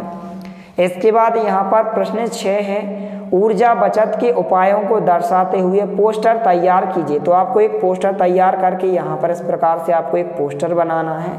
तो आप बना सकते हैं। इसके बाद जो है पेज नंबर 132 पर प्रश्न पूछे गए हैं, क्या आप जागरूक हैं। जवाब हाँ या ना में दीजिए। तो इस प्रकार से यदि आप जागरूक हैं तो आप अपने अनुसार हाँ और ना लिख सकते हैं। जैसे यहाँ पर हमने लिखा तो आप अपने अनुसार भी लिख सकते हैं या फिर आप इस प्रकार से लिख सकते हैं। तो आप यहाँ पर हाँ लिखेंगे, यहाँ पर हाँ लिखेंगे, यहाँ पर हाँ लिखेंगे। यदि आप जागरूक हैं तो आप हाँ लिखेंगे, नहीं तो आप नहीं लिखेंगे। इस प्रकार से आपको इस प्रकार से लिखना है। इस प्रकार से आंसर दिए गए हैं तो इनको आप इस प्रकार से आसानी से लिख सकते हैं। इस प्रकार से दिए गए हैं। तो इस प्रकार से आप वीडियो को रोककर इन सभी प्रश्नों के उत्तर को आप अच्छे से लिख सकते हैं। तो इस प्रकार से इन प्रश्नों के उत्तर को आपको अच्छे से लिख लेना है। इसके बाद जो है पेज नंबर 133 पर जो है स्व आकलन पर आधारित प्रश्न पूछे गए हैं। पहला प्रश्न है रिक्त स्थानों की पूर्ति कीजिए। पहले खाली स्थान में आपको उत्तर में धनात्मक लिखना है, दूसरे खाली स्थान में आपको उत्तर में ISI लिखना है, इसके बाद तीसरे खाली स्थान के उत्तर में आपको विद्युत सेलों लिखना है, चौथे खाली स्थान के उत्तर में आपको कुचालक लिखना है, पांचवें खाली स्थान के उत्तर में आपको विद्युत धारा लिखना है। तो इस प्रकार से आप उत्तर आसानी से लिख सकते हैं। इसके बाद यहाँ पर प्रश्न 2 है सही गलत लिखिए। इस प्रकार से यहाँ पर आपको सही लिखना है, यहाँ पर आपको सही लिखना है, तीसरे नंबर का गलत होगा, चौथे नंबर का उत्तर गलत होगा और यहाँ पर पाँचवें नंबर में आपको सही इस प्रकार से आपको लिख लेना है। तो आप वीडियो को रोककर इन सभी प्रश्नों के उत्तर को आप अच्छे से लिख सकते हैं। इसके बाद यहाँ पर प्रश्न 3 है सही जोड़ियाँ बनाइए। पहला है विद्युत अवयव, तो इसका आंसर क्या होगा? विद्युत परिपथ होगा। विद्युत घंटी, तो इसका आंसर होगा विद्युत चुंबकीय प्रभाव। तीसरे नंबर में दिया गया विद्युत सुचालक, तो इसका जो उत्तर होगा अशुद्ध जल, मानव शरीर, धातुएं, ग्रेफाइट। इसके बाद यहाँ पर विद्युत बल्ब, तो यहाँ पर एडिसन होगा। इसके बाद पांचवा है विद्युत सेल, तो इसका आंसर होगा 2 टर्मिनल धनात्मक एवं ऋणात्मक। तो इस प्रकार से आपको सही जोड़ियाँ मिला लेना है। इसके बाद यहाँ पर प्रश्न 4 है हमें अपने घरों में एक ही सॉकेट में एक से अधिक उपकरणों को लगातार उपयोग क्यों नहीं करना चाहिए। तो इस प्रकार से आप यहाँ से लेकर यहाँ तक इस प्रश्न के उत्तर को आप अच्छे से लिखेंगे। तो आप वीडियो को रोककर इन सभी प्रश्नों के उत्तर को आप अच्छे से लिख सकते हैं। इसके बाद जो है पेज नंबर 134 पर प्रश्नांक 5 दिया गया है। चित्र 14.23 में दर्शाए गए परिपथ में बल्ब दीप्त नहीं हो पा रहा है। आप इसका कारण पता लगाइए एवं परिपथ में आवश्यक परिवर्तन कीजिए जिससे बल्ब दीप्त हो जाए। तो इस प्रकार से आपको इस चित्र को बनाना है और इस प्रकार से आपको लिखना है। तो आप वीडियो को रोककर इस प्रश्न के उत्तर को आप अच्छे से लिख सकते हैं।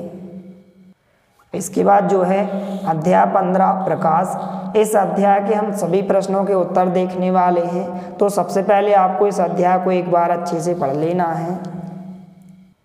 इसके बाद जो है पेज नंबर 139 पर अभ्यास वर्कशीट नंबर 1 दिया गया। पहला प्रश्न है प्रकाश का परावर्तन किसे कहते हैं। तो इस प्रकार से यहाँ से लेकर यहाँ तक आपको इस प्रश्न के उत्तर को आपको लिख लेना है। इसके बाद प्रश्न 2 है समतल दर्पण द्वारा बना प्रतिबिंब के अभिलक्षण लिखिए। तो आपको यहाँ से लेकर यहाँ तक दूसरे प्रश्न के उत्तर को लिखना है। इसके बाद यहाँ पर तीसरा प्रश्न है रोगी वाहनों पर एम्बुलेंस शब्द उल्टा क्यों लिखा जाता है। तो इस प्रकार से आप यहाँ से लेकर यहाँ तक इस प्रश्न के उत्तर को आप लिखेंगे। तो आप वीडियो को रोककर इन सभी प्रश्नों के उत्तर को आप अच्छे से लिख सकते हैं। इसके बाद यहाँ पर प्रश्नांक 4 है हमें वस्तुएं कैसी दिखाई देती हैं। तो आपको यहाँ से लेकर यहाँ तक इस प्रश्न के उत्तर को आपको अच्छे से लिख लेना है। इसके बाद प्रश्न 5 है एक समतल दर्पण के सामने खड़े होकर अपने प्रतिबिंब को देखिए। आपको अपना प्रतिबिंब कैसा दिखेगा। तो आपको यहाँ से लेकर यहाँ तक इस प्रश्न के उत्तर को आपको अच्छे से लिख लेना है। इसके बाद यहाँ पर अभ्यास वर्कशीट नंबर 2 दी गई है। पहला प्रश्न है उत्तल दर्पण किसे कहते हैं। तो आपको यहाँ से लेकर यहाँ तक इस प्रश्न के उत्तर को आपको अच्छे से लिख लेना है। इसके बाद यहाँ पर प्रश्न 2 है किस दर्पण द्वारा वस्तु का प्रतिबिंब वास्तविक तथा उल्टा बनता है। तो आपको यहाँ से लेकर यहाँ तक इस प्रश्न के उत्तर को आपको अच्छे से लिख लेना है।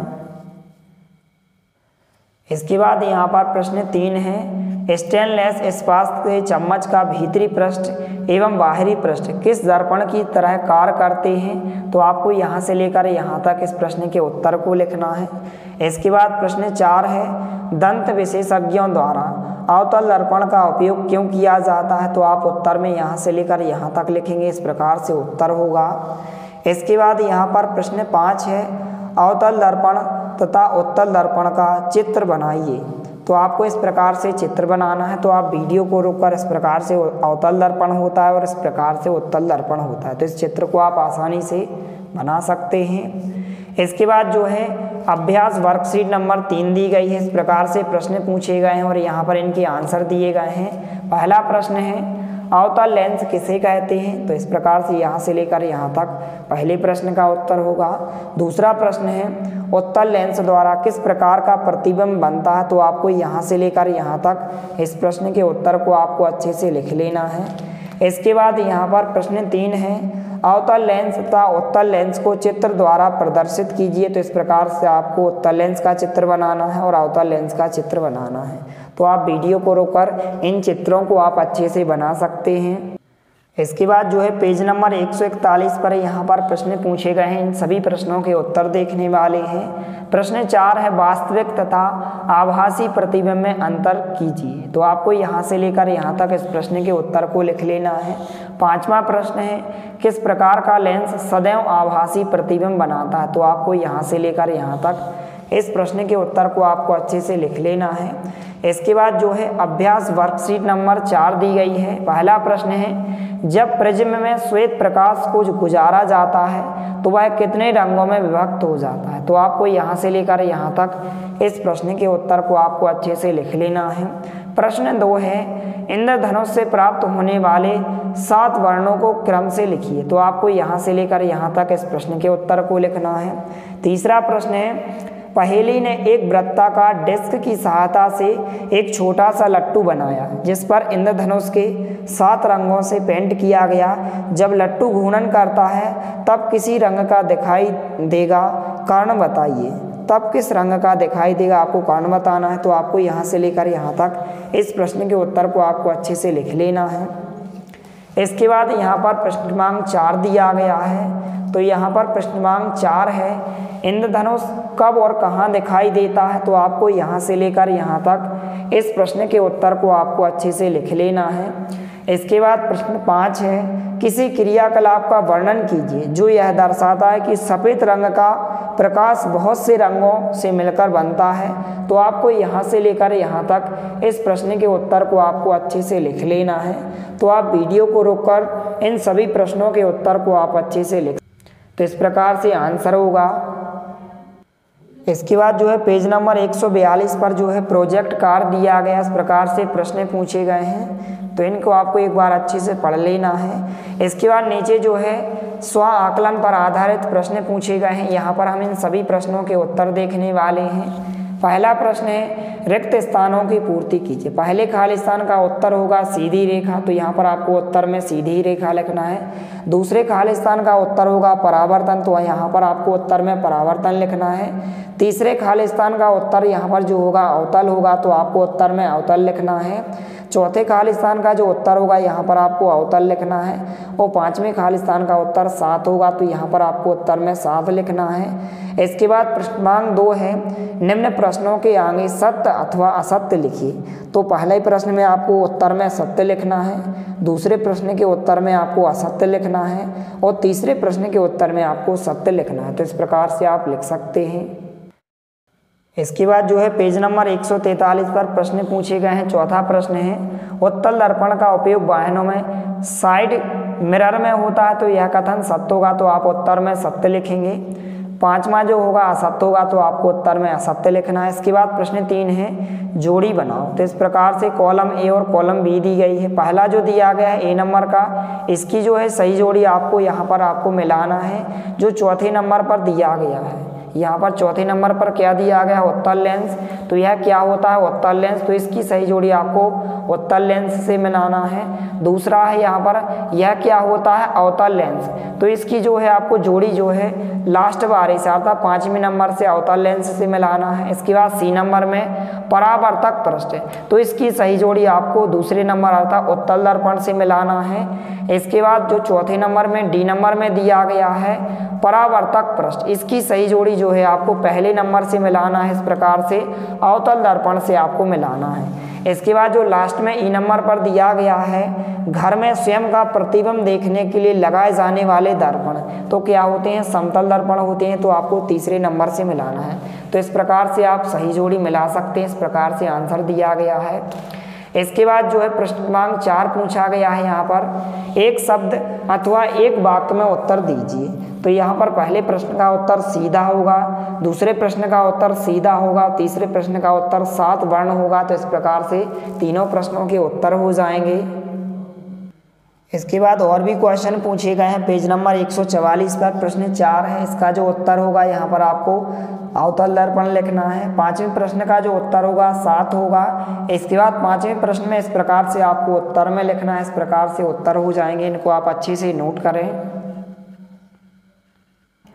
इसके बाद जो है अध्याय 17 वन हमारी जीवन रेखा। तो सबसे पहले आपको इस अध्याय को अच्छे से पढ़ लेना है। यहाँ पर हम इसमें दिए गए सभी प्रश्नों के उत्तर देखने वाले हैं, तो वीडियो के साथ अंत तक बने रहिए। तो यहाँ पर जो है पेज नंबर 147 पर अभ्यास वर्कशीट नंबर 1 में प्रश्न पूछे गए हैं। पहला प्रश्न है वनों में रहने वाले जीवों के नाम लिखिए। तो इस प्रकार से वनों में रहने वाले आप जीवों के नाम इस प्रकार से लिखेंगे, इस प्रकार से उत्तर होगा।